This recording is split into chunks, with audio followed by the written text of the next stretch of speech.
want something. I want to ask your opinion on why young modern women repeatedly go after guys that they know are going to be heartbreakers, that they know are going to leave them crying at night. Why is it? Narcissism. Modern women are narcissists. Is it just they think they're going to change them? Yeah, they think that they're so special. They've been told they're special from 5 years old. So they're like, oh, he hasn't wifed the last 35 girls he slept with. Me, I'm going to change him. But why doesn't that lesson, like that, to me, that makes sense round one, right? But then like round two with a different guy, you don't realize, oh, that other guy cheated on all his girlfriends and me. So even though this one's also hot, I could see he's cheating on all those girls. I'm not going to be any different. Memo goes to, is just like not a lot going on up here, or? I just literally think, well, I mean, we're sold a dream. He said he won't. Or is it the attraction is just too much? You know, like that's who they're drawn to because those guys don't care, because those guys are like, this is what I'm going to do with my life. Yeah. And there's an appeal to that. I'm going to go back to narcissism. That's my final answer. I just think modern women are narcissistic, think they're special. None of it. Some of y'all didn't have brothers to bully you growing up, and it shows. It shows. I wish I had an older brother, though. I always wanted an older brother. Somehow you ended up grounded. Don't know how. I had a good dad. Yeah. I had a really good dad. Luckily, he's watching. He's like, oh, yeah. Let me ask you this, because we're from different generations. Did you ever watch like a TV show and like have a heartthrob guy in there that you were like all about? Any TV show? Yes. Who was it? It was okay, I had two. When I was a kid, like kid, it was Taylor Lautner from the vampire movie, whatever that was. And Jesse Williams. Jesse Williams is in Grey's Anatomy.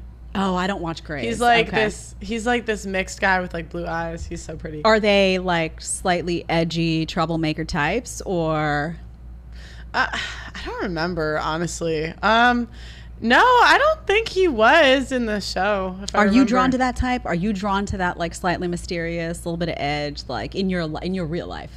I think I'm definitely drawn to guys that can protect me. So I like a guy that I feel like could protect me. So sometimes does that come with that? Yeah. But I kind of am more like, I have like a risk meter that goes off. So sometimes I'll be like attracted to a guy, but I'm like, no, he's trouble. You gotta stay away from that one. Right. And you do it. You stay away, because a lot of women get that risk meter, and then they're like, oh, look, the whole house is on fire. Let me go in.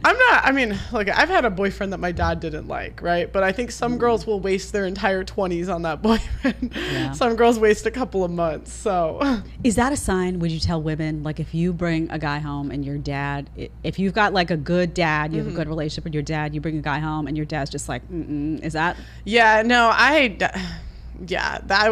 agree. My dad hated my college boyfriend. Hated him. Yeah. Like at his core, they have a good, oh my gosh, I was dating this guy, right? And I don't want to get into like the reasons, but there was things that were happening that like just weren't great. And I was like, Dad, like, do people change? And he looked at me and he said, yes. And I was like, wow, okay. What do you mean, Dad? And he said, they get worse over time. And he said, so any trait that you see now in 20 years, it's going to be 10 times worse. So choose carefully. And I walked away. And then he's like, do you like torture? Are you dumb? And I was like, but, and I was like, what? God damn. Like, it's true though. Yeah, he was right though. I broke up with him. So see, I grew up watching 90210. You probably don't know that show because I'm old, but there was a guy. I saw the new one. The old one was, the character was Dylan McKay. Old people in the chat, you know what I'm talking about. And it was played by Luke Perry, who I later met. He's since passed away. But he had that bad boy energy, like that. He wasn't a bad boy in that he did fall in love here and there, but he had this very like independent, I don't need you, you enhance my life, but you're not going to make my life. And I was just from a kid like, oh, you know, that independent guy. And I think like my message to guys always is like, don't be that guy that like texts her constantly in the beginning, who's like so needy. It's so unattractive. Oh, it's so unattractive. Oh my gosh, it's so unattractive. Like we want a guy that's got stuff going on, like, and happens to fit us in his schedule. Like, right. It's like, true. I get to go to dinner. Yay! Like, yeah. And I had a question from a guy the other day. We're gonna get to the chat right after this section, guys, so don't worry. But I had a question the other day, and a guy said, well, a woman is like giving me like indecisive vibes. You know, what do I do? And I was like, it's done. I said, it's over. Because when we like someone, when that phone buzzes, we're like, it's like our birthday. No, it's sad. Yeah, like you go above and beyond when you when you really like a guy, you go above and beyond. So if she's indecisive, especially in the beginning. Yeah. It's done, doll. Yeah. It's done. If you want to watch the full episode, you're going to click right here. And if you want to ask me a question one-on-one, you want to do a one-on-one FaceTime with a group of your friends, whatever you want, you need to download Connect right now. Click right here and let's get talking.